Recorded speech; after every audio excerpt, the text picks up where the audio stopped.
The worst clickbait of 2023 just dropped, and we need to talk about it. This comes courtesy of Stacey Henley, which is the editor-in-chief of TheGamer. She wrote an article that I also believe has a lot missing from it, but we'll get into that in a second, and she tweeted out this very, very clickbaity article with a very, very clickbaity tweet saying, Baldur's Gate is great and all, but this year kinda stinks. And linked below is the article that she published on TheGamer that says 2023 has been a horrible year for gaming. This is some of the most brazen clickbait possible, to the point that just below you can read 2023 is one of the strongest years in history for video game releases, but behind the scenes things have gone from bad to worse. This is a shame, because this article is gaining traction, but not a lot of positive traction due to the nature of its clickbait. In the comments on Twitter, you can see plenty of people who have not read the article saying that they won't read it because it's clickbait. And I want to give the benefit of the doubt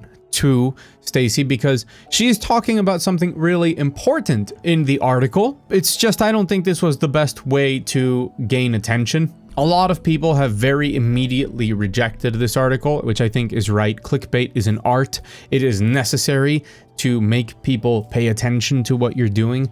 But the moment that somebody feels tricked into reading something, they really won't. And that gets even worse once we get into the article. But what she is talking about here is that despite gaming having some of the best games ever released this year, there are a lot of problems behind the scenes in the corporate sector that we should talk about more. Now, I've talked about a lot of this before.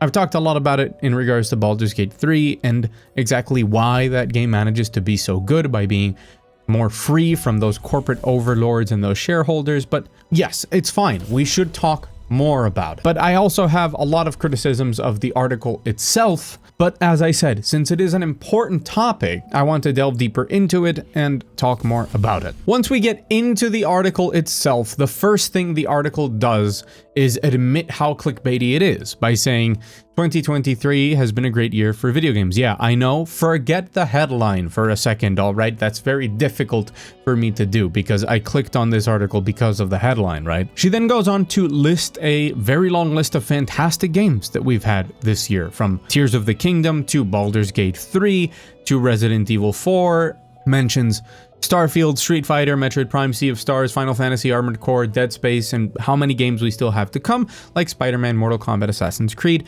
and even mentions that because there have been so many games, we decided that Diablo 4 is terrible, which is not true. We decided Diablo 4 is terrible because it's terrible. Our standards of quality do not change based on how many other good games we have around.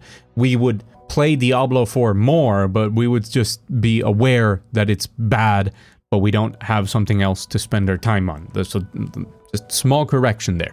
And this is true. This is undoubtedly one of the best years in the history of gaming, and it's not even over yet. And to be honest, I doubt we'll have a year that matches this one for a while. She also goes on to mention indies. I think that the indies that are mentioned here, which are A Space for the Unbound, Paranormasight, and Goodbye Volcano High, perfectly fine. I think there have been much more notable indie games to talk about this year, but the indie space has a million things going on, but like, come on, not mentioning Pizza Tower or Turbo Overkill kinda sours me. But yes, it's good. We mention good indie games that people should pay attention to. To be honest, it's just that there's been so many fantastic indie games as well this year. Normally we spend a lot more time talking about indies and kind of paying attention to how incredible they are in comparison to the AAA or the big side of gaming. But this year, the big side of gaming has been very busy. So we've maybe paid a little bit less attention to them, but it's fine. Indies, I think, have a very long lifespan. So coming up is really where some of the direction of this article, I just think, is kind of lost in what it wants to say and what it wants to communicate to people. And I don't know why it's written this way. I'm sure that they know their demographic more than anybody else, but I think that if you're going to clickbait an article this hard, you should take the opportunity that if people are reading this far into it, to try and explain the situations better instead of just kind of surface level covering this stuff. because there is a lot to mention that supports what she wants to say, which at the end of the day is big corporations bad. And there's a lot of nuance that is lost in this article. And it starts when she says Baldur's Gate 3 is the highest reviewed game of the year. It's great primarily because Larian was allowed to take its time to perfect every inch of the game. You see, Larian wasn't allowed to take more time to make Baldur's Gate 3. Larian gives themselves the time to perfect Baldur's Gate 3.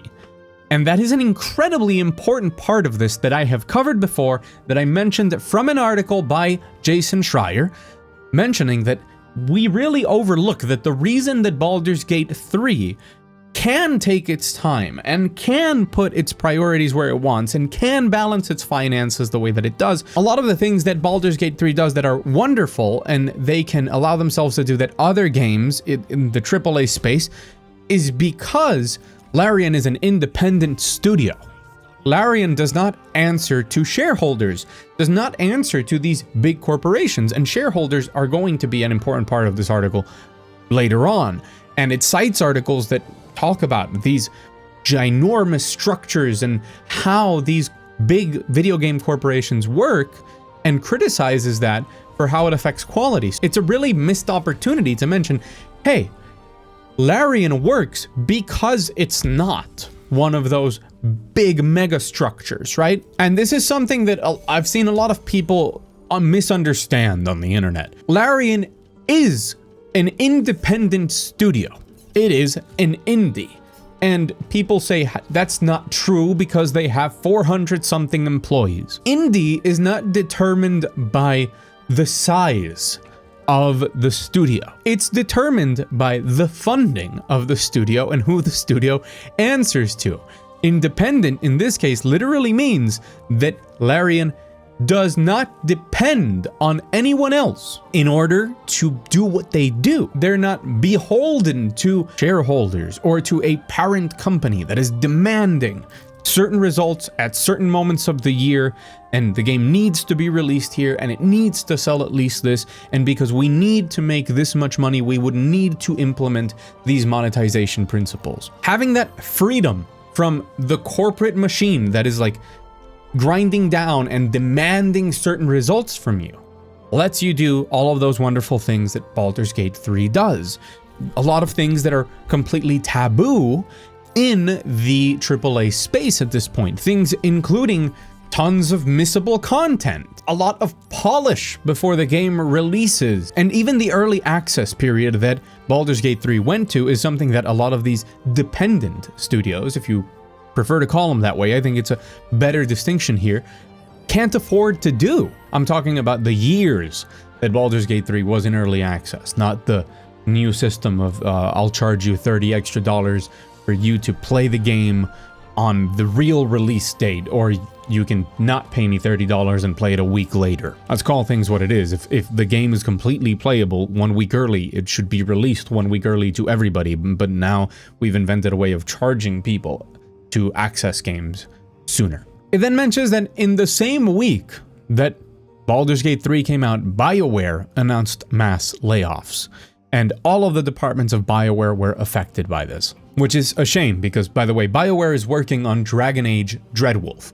Dragon Age is the spiritual successor to Baldur's Gate. In case people don't know, I know a lot of people are really discovering the CRPG genre at the moment with Baldur's Gate 3. BioWare made Baldur's Gate 1 and 2. Once they couldn't make more Baldur's Gate, once they were under EA, their passion project was to make Dragon Age Origins. And Dragon Age Origins, by all accounts, is really the spiritual successor to Baldur's Gate. And Dragon Age has a very complex history. It then goes on to have Dragon Age 2 and Inquisition. 2 was kind of an actionification of it, trying to make it appeal to more people. Gotta make as much money as possible, you know, return on investment is what EA said. So the design of the game focused on having more mainstream elements that could be enjoyed by everyone. And then Dragon Age Inquisition tried to kind of split the middle and have a system that was attractive to the mainstream, but still retained a little bit more of that core roleplay value that was present in Dragon Age Origins. It did that by kind of making it more Mass Effect, but a little bit more roleplay than Mass Effect, but not as a CRPG as Dragon Age Origins, which, by the way, if you loved Baldur's Gate 3, I strongly recommend that you play Dragon Age Origins. It's still a magnificent game. So this is really a twist of fate, and it is unfortunate because if we want more RPGs, what really should be happening here, and this is a separate conversation, is that hopefully EA and BioWare are seeing something like the massive success of Baldur's Gate 3 and retinkering things around in Dragon Age Dreadwolf to make it more true to what Origins was. That is more of a CRPG, and applying some of the same core values we see in Baldur's Gate 3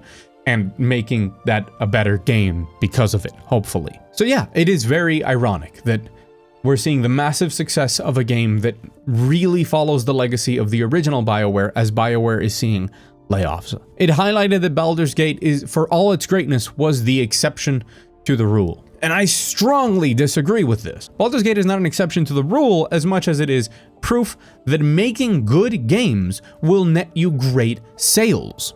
And that is not new. It's not an exception to the rule. There are a ton of games that follow this same mentality. So putting Baldur's Gate 3 in here is because it's a hot topic, people love it, it's something that people want to talk about, but let's be real here. Even within really huge mega corporation-like structures, you can make games that are not dumbed down, that are not made to appeal to the mainstream specifically, that are just excellent games, no microtransactions, no bullshit, just a good game, and they will sell gangbusters. From Software is proof of this. A lot of Sony's first-party efforts are proof of this. A lot of Capcom's recent efforts are proof of this. Nintendo is always been proof of this, which is why I feel like this topic here is incredibly simplified. On one hand, we need to talk about the fact that being an independent studio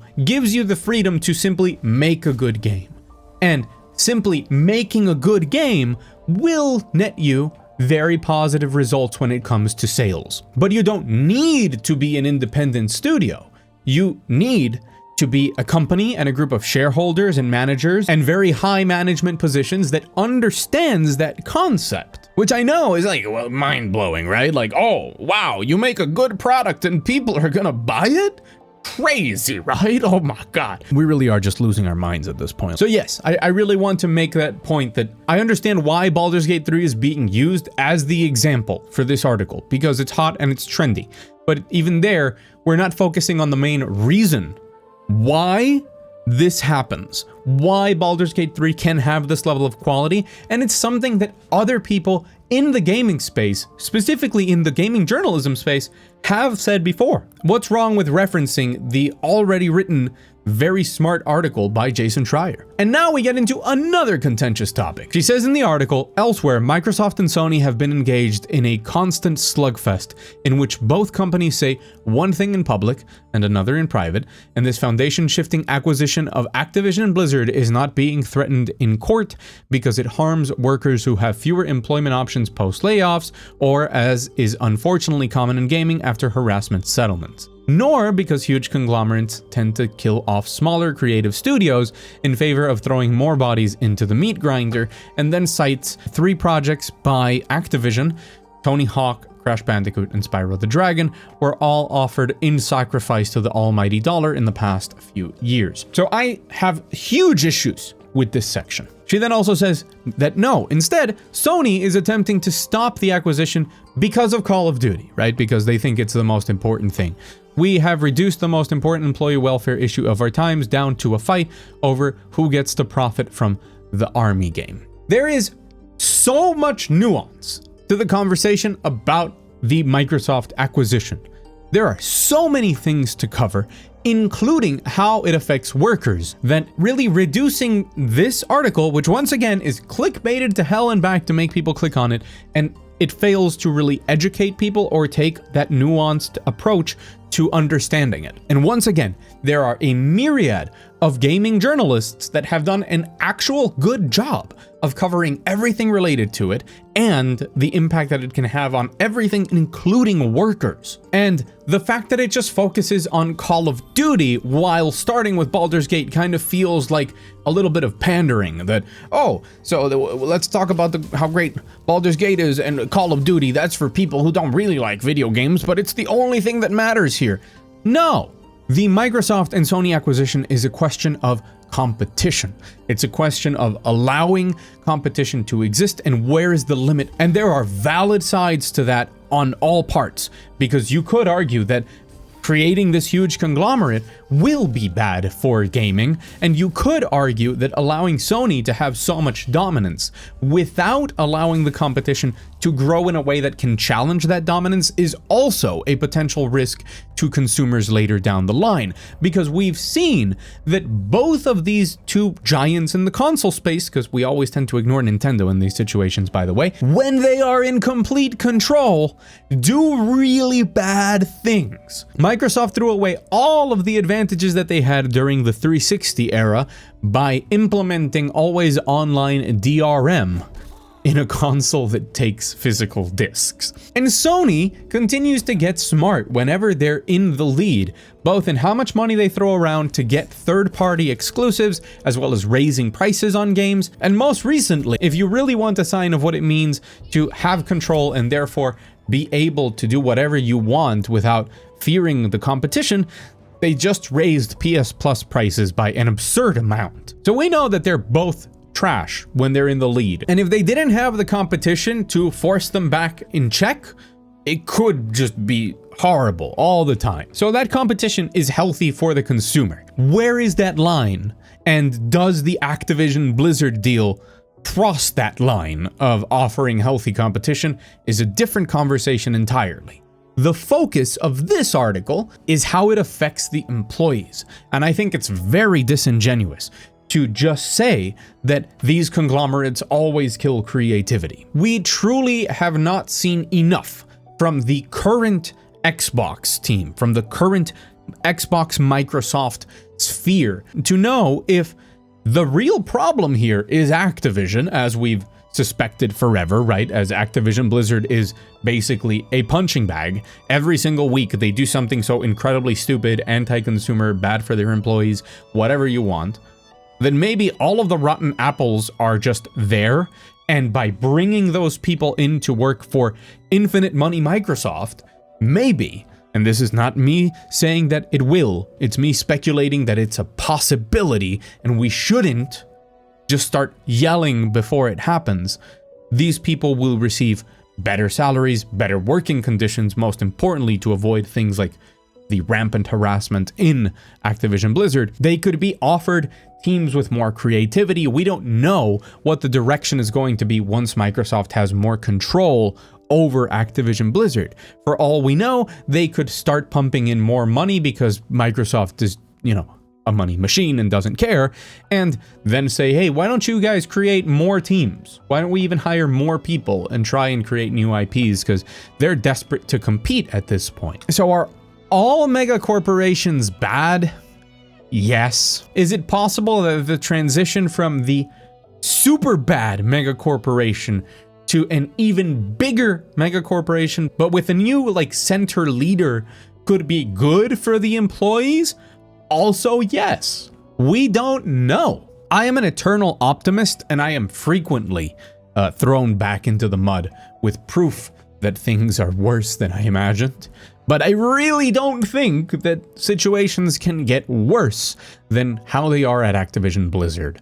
So allow me to, at least for now, until everything tears me down again, have a smidgen of hope that by going into the Microsoft ecosystem, Activision Blizzard will improve, specifically in the area of how they treat their employees. I don't know who needs to hear this, and I don't know who is going to hear this, but if your employees are happy, if your workers enjoy going to work and they love what they do and they feel fairly compensated and protected in their job, they tend to do their job better, which leads to better products, which, as we spoke about before, leads to more sales. So hopefully somebody at Microsoft understands that, and that's the direction that we go, but only if they kick out the human meatball, Bobby Kotick. As we continue into the article, the next part is a lot of talk about the layoffs that have happened. Over 1,000 staff at Microsoft were laid off. That is Microsoft in general, okay? But 343 and Bethesda were the ones that were hit the hardest. Sega cut 121 employees due to external factors, and this is after, and I always forget this, they bought Rovio, which is the guys who made Angry Birds. It then links here on the Kotaku notes that between Unity and EA, 1,600 employees have been laid off. That article by Kotaku, I know Kotaku is a meme, and it really is, does have an article that just lists all of the layoffs that have happened over the year. And while I don't really care for the text in the middle, it's nice to have all those stats collected. So it really does add a lot of context to just see all of these numbers listed as they do. It also mentions that Firaxis, Take-Two, CD Projekt Red, Take-Two, we don't know how many they fired, by the way, but Take-Two is basically Area 51 of video games. Riot and FaZe Clan have also cut their rosters. Embracer just recently had their deal fall through with the people that were going to be investing in Embracer, which I believe is Saudi Arabia, or one of those countries, one of those very wealthy countries. They were hoping for an injection of cash from them after they went on their buying spree, and now they're having to cut off on a lot of that because that deal kind of fell through. Then says, despite the economy being relatively stable, that's a very big relatively, I assume that this is talking about a specific country or something more personal, but from a global perspective, economies are not relatively stable. A mess, a permanent mess everywhere, to be honest.